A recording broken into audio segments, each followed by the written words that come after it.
Back to Radio. Hola, bienvenidos a Back to Radio, un programa que trae a tus oídos las historias de la gente de nuestra comunidad. Hoy comenzamos con una historia especial. Hola, ¿cómo están? Me llamo Carolina. Soy una mujer que lleva un año casada y trabaja a tiempo completo. O, mejor dicho, lo era, porque pronto planeo entregar los papeles del divorcio y dejaré de ser una mujer casada. Me siento desconcertada y abrumada al pensar cómo llegué a esta situación. ¿Estaba pidiendo demasiado? Lo único que deseaba era que mi esposo tratara a mis padres con el mismo cariño y respeto con el que yo he tratado a los suyos, como si fueran sus propios padres y él fuera su propio hijo. ¿Acaso era demasiado pedir? Sé muy bien cuál es mi deber como hija, por eso siempre he intentado comportarme como tal con mis padres. Por otro lado, mis suegros son, literalmente, mis suegros, y salvo en situaciones excepcionales, no pueden convertirse en mis verdaderos padres, así como yo no puedo ser su verdadera hija. Aunque no podía tratarlos de la misma manera que a mis propios padres, hice un esfuerzo por hacerlo lo mejor posible.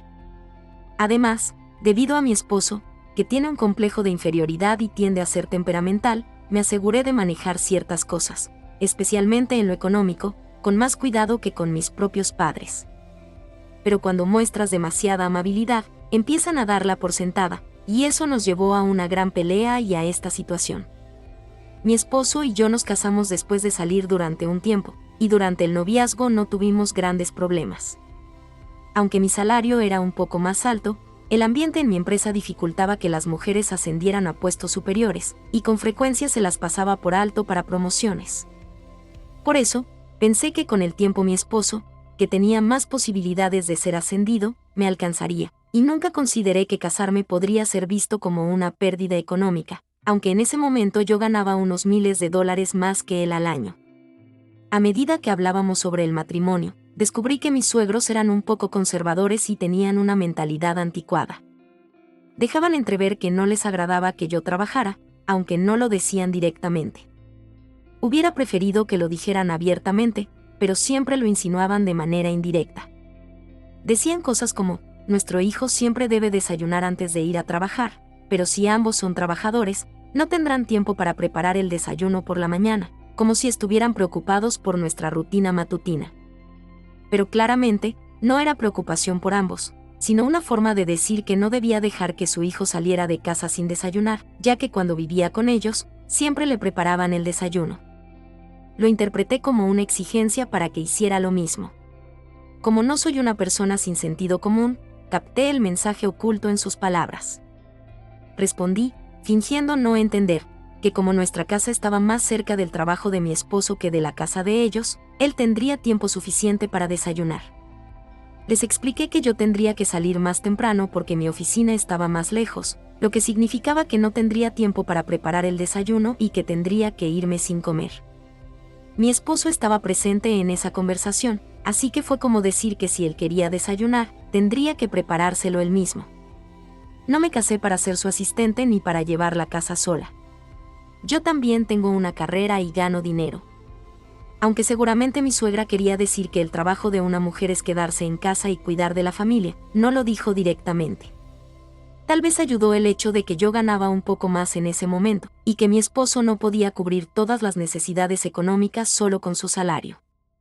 Cada vez que insinuaba que yo debía cuidar de su hijo, respondía de la misma manera, fingiendo no entender lo que realmente quería decir.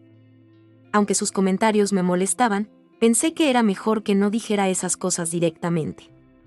Si lo hubiera hecho, habría tenido que rechazarla, lo que podría haber creado un conflicto mayor. Pero ahora que las cosas han llegado a este punto, creo que hubiera sido mejor que todo explotara de una vez, para que pudiéramos encontrar una solución y resolverlo. Después de casarnos, la preocupación de mi suegra por su hijo no cesó. Cada vez que la llamaba para saludarla, siempre lo primero que preguntaba era si le había preparado la comida a su hijo. Así que, eventualmente, dejé de llamarla. Le dije a mi esposo que se encargara él porque ya no podía soportar el estrés, y él estuvo de acuerdo. Durante un tiempo, él llamó a su madre para saludarla, pero luego se cansó y dejó de hacerlo. Entonces, mi suegra comenzó a llamarnos a nosotros. Al principio, me llamaba a mi número y me preguntaba si su hijo había comido. Sin embargo, cuando no pude contestar en varias ocasiones debido al trabajo, comenzó a llamar directamente a mi esposo. Le preguntaba si había desayunado o cenado. Nunca le interesó saber si había almorzado en el trabajo, solo si comía bien en casa. Incluso llegó a preguntar qué había comido. Si no le gustaba el menú, se quejaba por teléfono, diciendo que ese tipo de comida no le daba energía a su hijo, y yo podía escuchar todo eso porque mi esposo recibía las llamadas a mi lado. En lugar de bajar el volumen o irse a otra habitación cuando la conversación se volvía incómoda, parecía hacerlo a propósito para que yo escuchara. Empecé a pensar que madre e hijo eran iguales de astutos. Poco después, mi suegra comenzó a visitarnos en casa. Como vivía algo lejos, no venía todos los días, pero cada sábado al mediodía hacía su aparición. Me hubiera gustado que viniera entre semana, porque al venir los sábados, no podíamos salir ni descansar. Cuando yo sugería salir, mi esposo decía que su madre venía a vernos y que debíamos quedarnos en casa. Eso sí, mi suegra no venía con las manos vacías.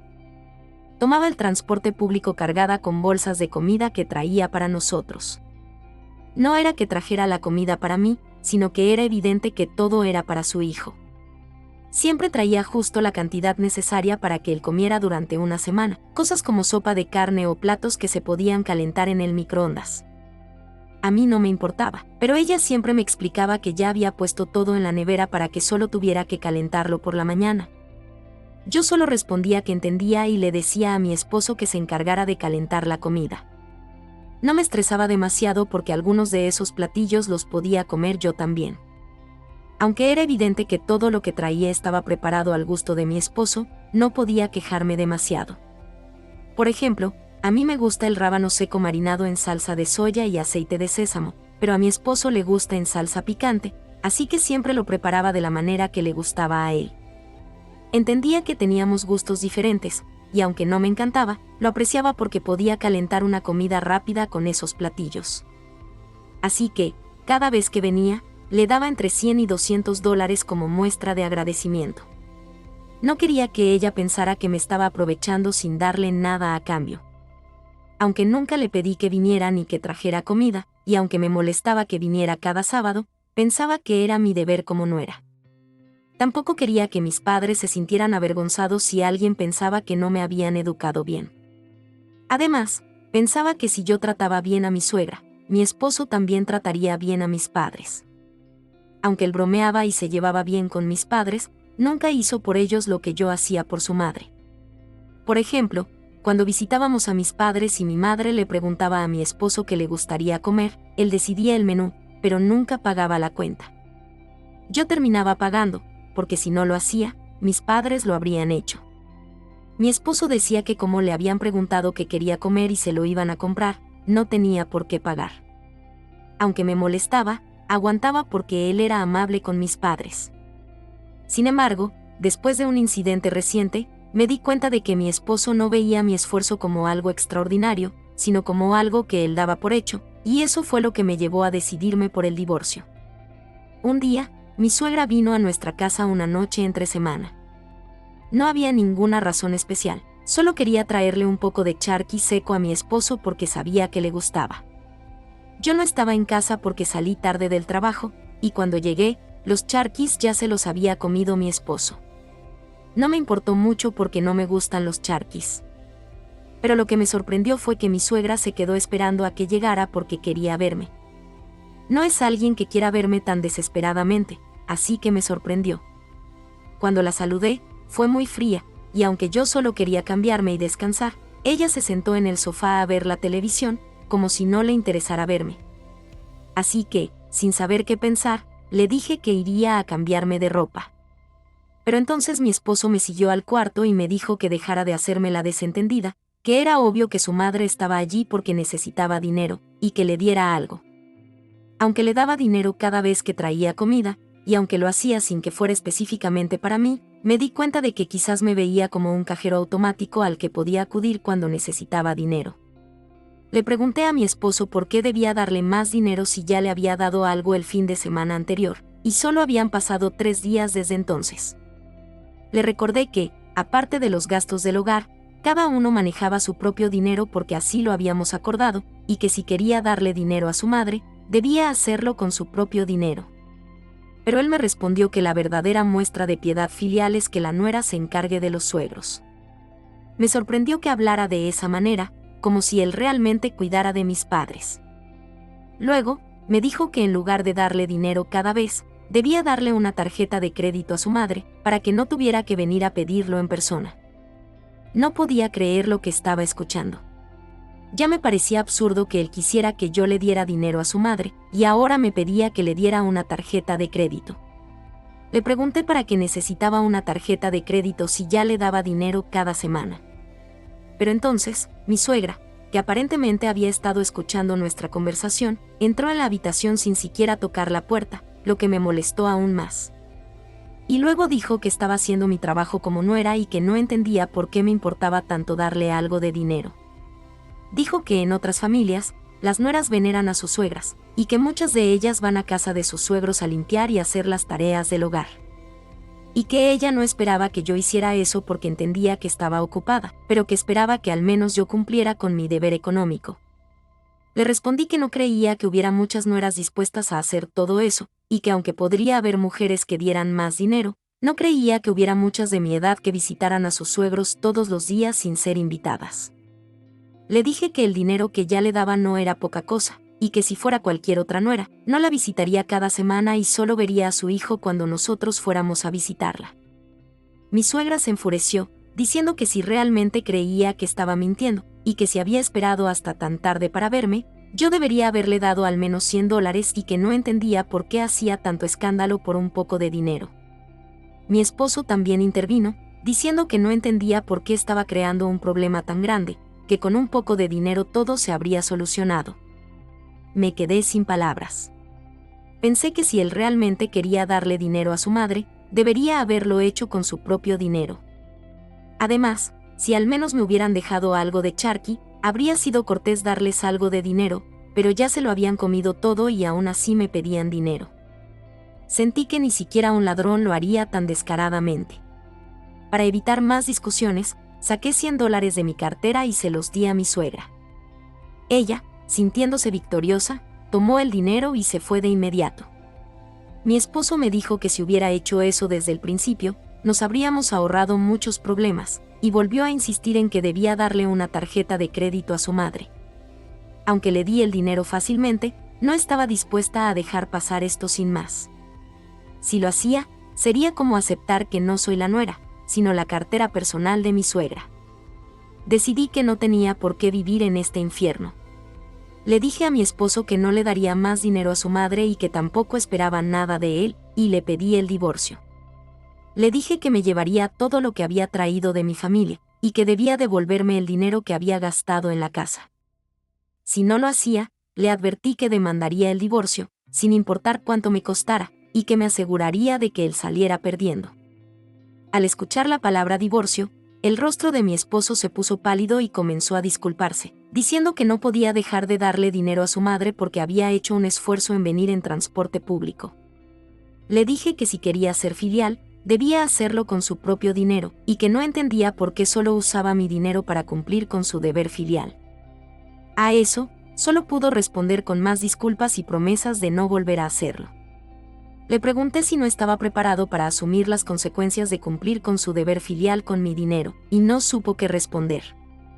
Aunque quería salir de casa inmediatamente, estaba tan cansada que decidí pasar la noche allí.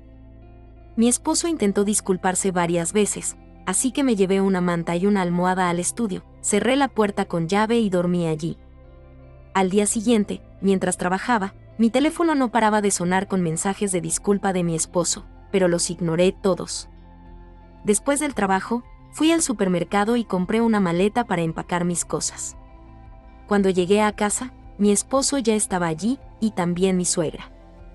Me dijeron que no sabían que estaba sufriendo tanto y que lo sentían, y me entregaron un sobre con el dinero que les había dado antes. Aunque era el dinero que yo les había dado, solo me devolvieron lo que les quedaba, poco más de $500. Le dije que se lo llevara, que lo considerara como el pago por las comidas que había recibido. Aunque intentaron detenerme, Les dije que no quería seguir siendo una billetera para ellos ni una cocinera para mi esposo, y que no había ninguna diferencia si estaba o no. Les pregunté si estaban preocupados porque no querían que su hijo se convirtiera en un hombre divorciado, y no supieron qué responder. Mientras empacaba, ambos intentaron disculparse, pero ya no escuchaba lo que decían. Cuando terminé, les dije que ahora mi esposo tendría la oportunidad de ser verdaderamente filial y que mi suegra podría seguir cuidando de su hijo. Les dije que solo yo sobraba en la ecuación y que me iba, dejando que disfrutaran de su vida juntos. Desde entonces, he ignorado todos los intentos de contacto. Al principio, intenté un divorcio de mutuo acuerdo, pero como seguían intentando disculparse y hacerme cambiar de opinión, decidí contratar a un abogado. Como ahora tengo que pagar los honorarios del abogado, también planeo pedir una compensación. No puedo seguir perdiendo en esta situación. Dicen que la avaricia no tiene fin, y ahora entiendo por qué. Si me hubieran dejado en paz, habría cumplido con mi deber como nuera, visitándolos de vez en cuando, pero pedir una tarjeta de crédito después de venir cada semana a recoger dinero fue demasiado. Aunque me convertiré en una mujer divorciada, me doy cuenta de que alargar esta situación solo habría cambiado la edad en la que me habría divorciado, ya fuera a finales de mis 30 o a los 40. Creo que es mejor que me haya divorciado mientras aún soy joven. El matrimonio no es solo cosa de dos, y este incidente me ha demostrado lo cierto que es eso. Sinceramente, estoy tan agotada por todo esto que no creo que piense en casarme de nuevo por un buen tiempo. Pero si alguna vez vuelvo a formar una familia, buscaré a alguien que, aunque no se distancie de su familia por mí, al menos sepa mediar entre ambos lados. Mi historia termina aquí. Gracias a todos los que escucharon mi historia. Adiós. Gracias por escuchar esta larga historia. Esto es todo por hoy. Si te suscribes y das like, serás notificado cuando regresemos con mejores historias en el futuro. Gracias.